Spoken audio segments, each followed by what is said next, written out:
Hey guys life of প্ৰীতমৰ অন্য এটা ভিডিঅ'লৈ আপোনাক সকলোকে স্বাগতম জনাইছোঁ। তো গাইজ মোৰ মানে এতিয়া ওলছোঁ মই এতিয়া মানে নাটমণ্ডল যাম মানে অহাকালি 20 জুন ৰাভা দিৱস। তো ৰাভা দিৱস উপলক্ষে এনেও প্ৰতি বছৰে নাটক কৰা হয়। তো এইবাৰ ৰাভা দিৱস উপলক্ষে আমি উদযাপন কৰিম। তো নাটক এখন কৰা হ'ব। তো সকলোকে নিমন্ত্ৰণ দিলোঁ আৰু এনেকৈ।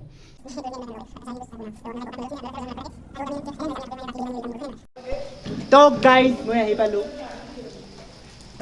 কাম কৰা মানুহ এইটো এইটো এইটো এইটো এইটো নীতিশ চাৰি আমাৰ হাই নীতিশ। হেল্ল' বিহুৱা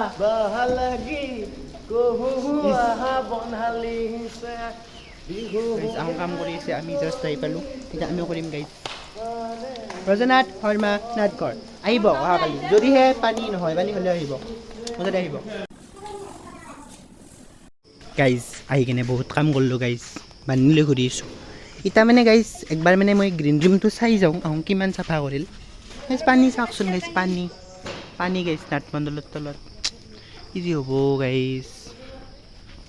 মানে বৰষুণ দিলে বৰষুণ, ৰ'দ দিলে ৰ'দে নিৰিয়ে মানে গাইজ। এয়া নাটমণ্ডলৰ নাট্য নিবেদন ধৰ্ম যুদ্ধ।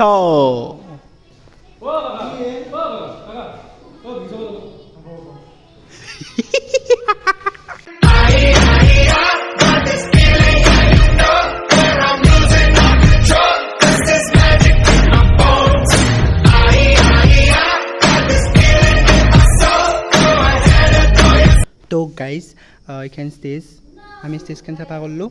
চাইডটো আমি বহিছোঁ সেই কৰিব লাগিব না। মানে ইয়াতে চিনটো কৰি উঠি বাহিৰত আহি ইয়াতে বহিব লাগিব না। মানে নেক্সট চিনটোৰ কাৰণে ৰেডি হৈ ইয়াতে বহিব লাগিব।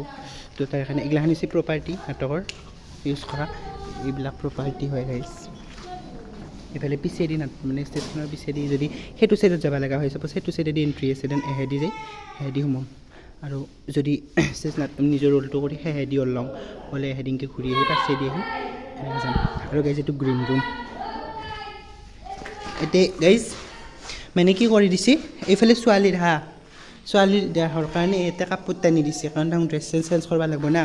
তো ইয়াতে ড্ৰেছ চেঞ্জ কৰাৰ কাৰণে সৰুকৈ দি দিছে। আৰু ইয়াতে নিজৰ মেকআপ চেকআপৰ কাৰণে বহিব পাৰিব আৰু সেনেকৈ পাৰি দিছে। মানে ডেস্ক দুখন তাতে ধুনীয়াকৈ কাপোৰ পাৰি ইয়াতে চেয়াৰকেইখন চাফ চিকুণ কৰি দিয়া হৈছে। যিহেতু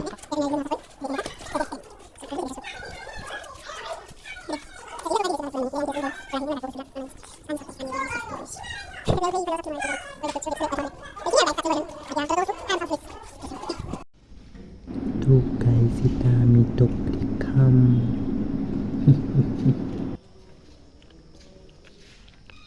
কি কৈছা? কেনে আৰু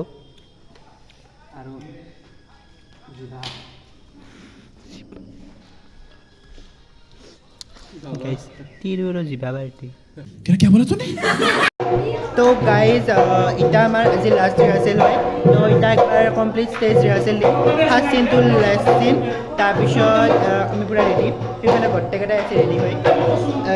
এইফালে এক ছেকেণ্ড, এইফালে চেঞ্জ কৰা ৰুমটো কৈছোঁ, ভিডিঅ'ত দেখাই দিছোঁ। এতিয়া আমি কৰিম আৰম্ভণিৰ পৰা। তো গাইজ আমি ষ্টেজৰ ভিতৰত বহি আছোঁ। মানে যিহেতু আমি কালি নাটকৰ দৰে পূৰা কমপ্লিট সেনেকৈ ৰিহাৰ্চেল কৰিম, তো পৰ্দা চৰ্দা কমপ্লিট টানি দিয়া হৈছে। আৰু ফাৰ্ষ্ট চিনটোতে মোৰ আছে, তো মই এনেকৈ বেঞ্চিত বহি থাকিব লাগে। কালি গমেই বগলা এতিয়া নকওঁ গাইজ। ইফালে অদিতি সোং আছে আৰু ইফালে মই আছোঁ, আহোঁ আছে ইয়াতে আন্ধাৰ। আৰু মোৰ পাছত সেয়ে আছে আৰু দৈছোৱে আমাৰ মোৰ ধৰা কৈছেগৈ গাইজ। তো দেখাইছোঁ পাছত এতিয়া মোৰ চিনটো আছে, গতিকে বাই। তো গাইজ এইটো থাৰ্ড চিন চলি আছে। ফাৰ্ষ্ট চিন, ছেকেণ্ড চিন, থাৰ্ড চিন তিনিও তাতে আছিলোঁ। তো থাৰ্ড চিনটোত মোক উইলে দিলাক, মানে মই আহিলোঁ থাৰ্ড চিনটোৰ পৰা। তো চলি আছে থাৰ্ড চিনটোত মানে ঘণ্টা খাই ওলাই লজ্জাজনক কথা চলি আছে, দেখাই আছোঁ আপোনালোক। তো গাইজ আজি আমাৰ লাষ্ট ৰিহাৰ্চেল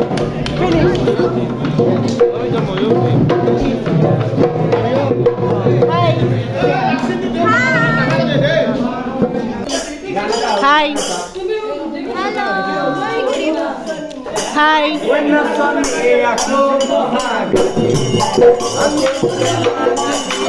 আইতা A few moments later.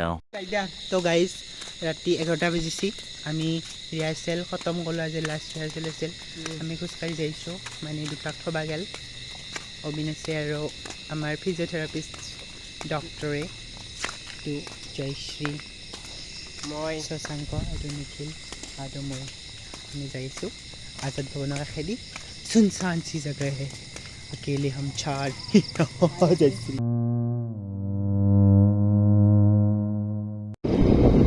তো গাইজ এটা 11টা বাজিছে আৰু আমি পাঠশালাৰ টাউনৰ মাজে মাজে যাইছোঁ গাইজ মই ড্ৰাইভিং কৰিছোঁ স্কুটি চলাইছোঁ আৰু এই দুটা অবিনাশ আৰু জয়শ্ৰী বহুত দূৰত আমি তিনিটা আছোঁ মোৰ পিছত মিষ্টাৰ ফিজিঅ'থেৰাপিষ্ট আৰু তাৰপিছত আমাৰ শশাংক ভাইয়া তো কালি নাটক গাইজ বহুত কষ্ট কৰিছোঁ এই 2 মাহ ধৰি তো প্লিজ আপোনালোকে আহিব চাবা আমাক ছাপোৰ্ট কৰক উৎসাহ দিয়ক সোনকালে আহিব 7টাত নাটক আছে এটলিষ্ট 6টা মানতো আহি যাব আৰু এতিয়া আমি আজি ৰিহাৰ্চেল আছিল তো যাওঁ ঘৰত যাই একদম আৰামছে বাগা চাগা দি ফ্ৰী হৈ কালিৰ কাৰণে পূৰা ৰেডি হৈ আহিম তো গাইজ মই জাষ্ট ঘৰ আহি পালোঁ তো আজিৰ ব্লগটো ইমানখিনি আছিল কালি নাটকৰ কাৰণে এটা ভিডিঅ' বনাওঁ নাটকত কেনেকৈ কি কৰা হয় গোটেইখিনি মই দেখাম পাৰাখিনি দেখাম তো আজিৰ কাৰণে এইখিনি আছিল তো ভিডিঅ'টো লাইক শ্বেয়াৰ কমেণ্ট ছাবস্ক্ৰাইব চব কৰিব অ'কে এতিয়া বাই গুড নাইট কেইটা হৈছে 11:30 অ'কে